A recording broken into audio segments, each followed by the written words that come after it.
What's up, everybody? Long time no see. Now, I'm going to do a reaction of Night Shift Horror Stories by the name of Mr. Nightmare. And guys, if you really want me to do a reaction of anything, just leave a message in the comments below. Or follow me on Instagram. Just don't be frightened. I can react to anything, trust me. Gumwings is the only main one who's telling me to do a reaction of this. If any one of you want me to do a reaction, just follow me on Instagram or leave a message in the comments below. Alright, let's get through this.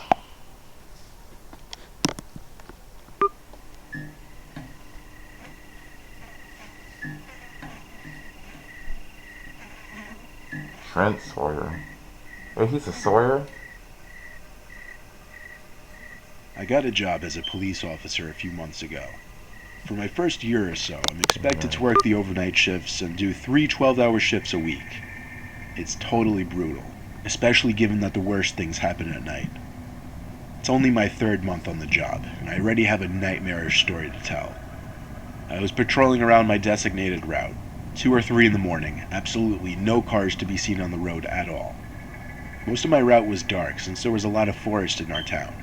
And then there would be one long street called Warren Street, one of the only streets lit up by streetlights around here. All the stores at this hour were closed, of course, so there was very little going on at this time. I took the left turn off a quieter road onto Warren Street. I drove slow, always looking on both sides of the road to see if anything was going on in any of the parking lots. I picked up on something strange as my car zoomed past a coffee shop parking lot.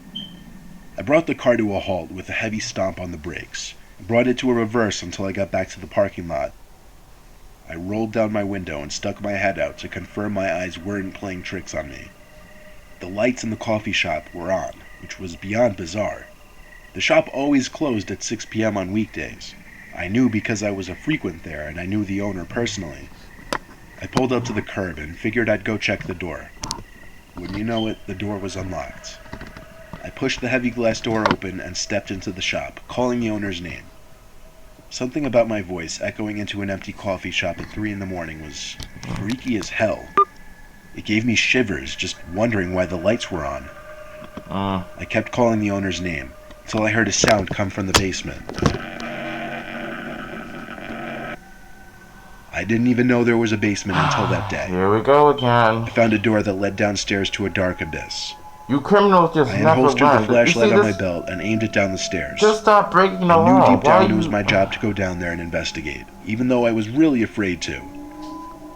There wasn't a light switch to be found, so I made my way to the bottom of the concrete stairs, not able to see much outside of the narrow beam of light that my cheap-ass police flashlight projected. I was at the bottom of the stairs now, looking around the pitch-black basement of the shop. Then there was the sound again, only this time much louder. It sounded like some kind of half electronically produced and half organically produced sound. I don't know if that makes sense, but it's really the best way I can describe it. It came from the back room. I stepped into that back room, which appeared to be an office of sorts. I just stood there, waiting for the sound again. I might have stood there for 30 seconds, until the same exact sound erupted from the corner of the room. It was a terrible, distorted kind of sound. It apparently came from inside an air vent in the corner. First thing I did was try to shine the light into the vent, but it didn't really work. The grill blocked any amount of light that would actually light up the inside of the vent. What I did next was put my ear up to the vent to try and listen for anything that could be inside. I heard something in there. I was 80% sure what I was hearing was the sound of someone breathing. My heart started racing even faster than it was 10 seconds ago. I tried one more time to see into the vent, this time angling the flashlight a little differently and pressing one eye up to the vent grill. I guess the light beamed off the grill of the vent at just the right angle, because I saw the glow of an eye literally 4 inches from my face. I unholstered my gun as I shouted at the person in there to come out now. But as I tried the vent door, it seemed to be screwed on still. I could hear the person shimmying away through the vents until the sound was completely gone. Where did that vent lead to? How He did they knows get in darn there? well it was a Why police were they in officer. there? He knows What darn was that well. strange noise? So many questions that still remain unanswered. I called for backup, and we did a thorough investigation. We called the See, owner, this is who what came by to help happens us search when the you be place at so like 4 in the sneaky morning. and do something that's so There stupid were that no breaks the signs of law. breaking and entering anywhere. There's Not a a single consequence, a unscrewed negative vent, not a consequence single for that. broken window, Just stop it. nothing. Our investigation didn't last more than a few hours, after which we determined whoever was in the vents was gone. The thing that scares me the most is the sounds that I heard. Not just the breathing from the vent, but that sound that was emitting from the vents. That sound that could be heard all the way from the upstairs of that shop.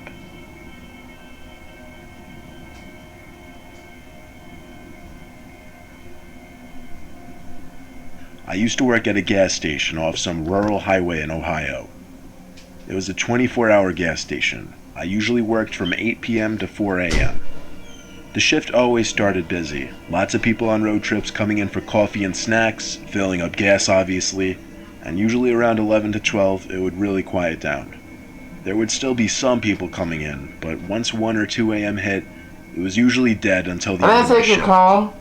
Usually by that time I I was didn't just take playing games your on my call. phone, doing work for my web classes, or watching movies on my laptop. The night in question I was actually catching up on a TV show I was watching at the time.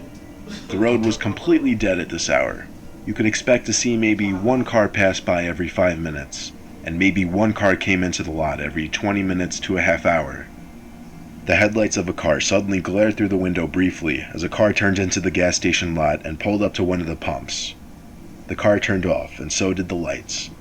No one stepped out, though. My attention went back to my show, and it did for a while. In fact, it took me a few minutes to realize that the car outside was still there. But no one ever came in to pay for gas, nor was there anyone standing outside filling up. The car was still just parked next to the pump.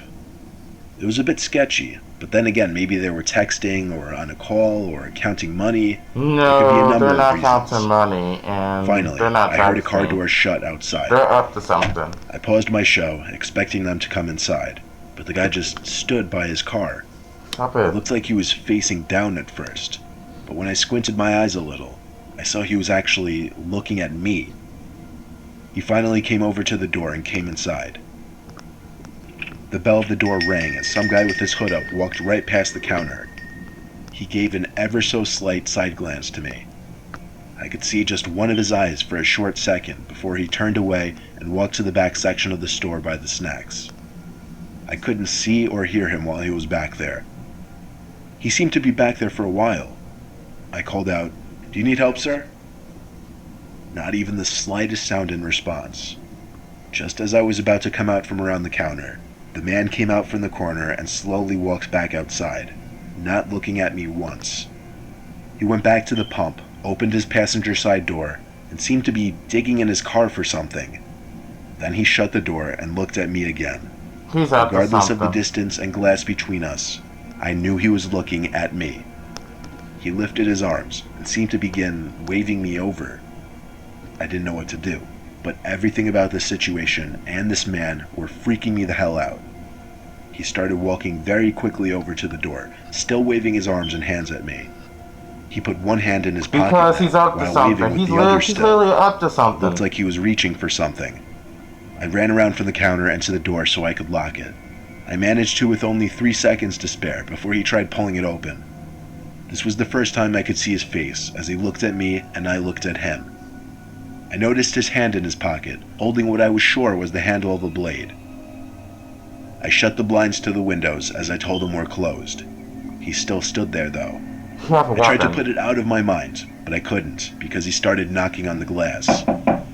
He knocked and knocked and knocked until it turned into more of a banging. I screamed a threat to call the cops if he didn't go away. He stopped a few moments after I said that, and I think he walked away. I didn't check. He simply stayed hidden in my corner behind the counter. I gave it 10 minutes before I would open the blinds back up. And when I did, I felt a certain kind of horror in my body when I saw his car was still there. Where was he? Was he in his car or somewhere outside? Paranoid thoughts came to my head, like what if he was by the back door? I I felt relieved when another car pulled into the parking lot and a normal-looking man came to the door. I unlocked it for him, and he came in with two 20s in his hand.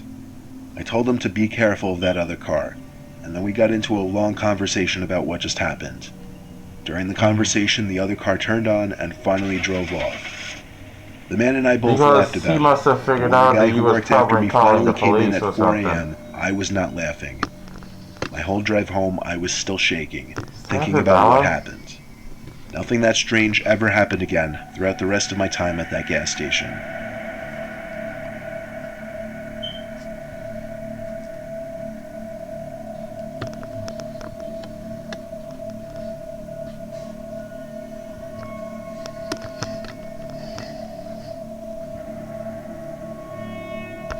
My second job ever was delivering Chinese food at a local corner Chinese place in 2008. Oh guys, I'm It was ordering one of my best Chinese paying after jobs this. to date, mainly because of Gonna how do fast eyes, paced the place chicken, was, and rice. and how many deliveries, aka tips, I would make. It was a busy Thursday night, a half hour before closing time. We had 3 delivery guys working, myself included. My boss was always a hard ass. As usual, he told me to make the delivery and be back quickly. The address led to a town 5 miles away though, so I knew this would be a longer trip. But the longer ones always had the better tips. I still remember the order. It was just an order of wonton soup and rice. It was a 15-minute drive. I pulled up to the house, and it was not exactly the most appealing area of town. I stepped out of the car with a small brown bag of food, and before I stepped up the curb from the street, I stopped and looked up at the upstairs window of the house I was delivering to.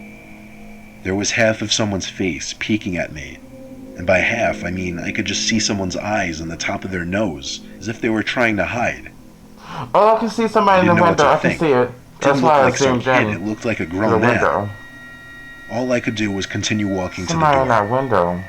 I found a note on the door saying, "Doorbell broken, asleep, door unlocked, money on table, please come inside and leave food on table." The note was so bizarre I had to take a picture of it.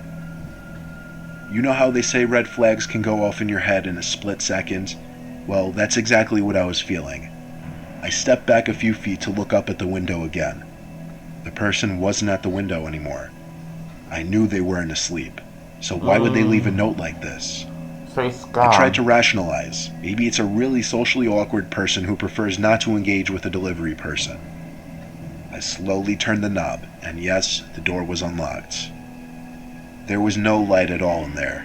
I couldn't distinguish where the table was that the money was allegedly sitting on. I tried going left, and found myself in what I assumed was the kitchen because I could hear a fridge nearby. Like I said, it was dark as hell in there. I finally came up with the brilliant idea of using my phone as a light. I put If the I was brightness you, I up all would the have way, just and that's when I saw the dropped the silhouette bag of a and then person leave. in the corner of the kitchen. No features, nothing. Just the silhouette of someone.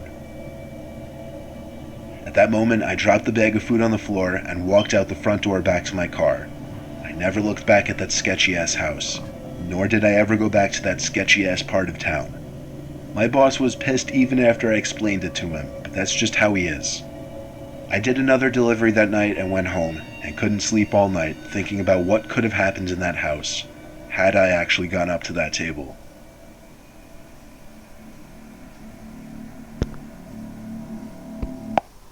Okay guys, that is it.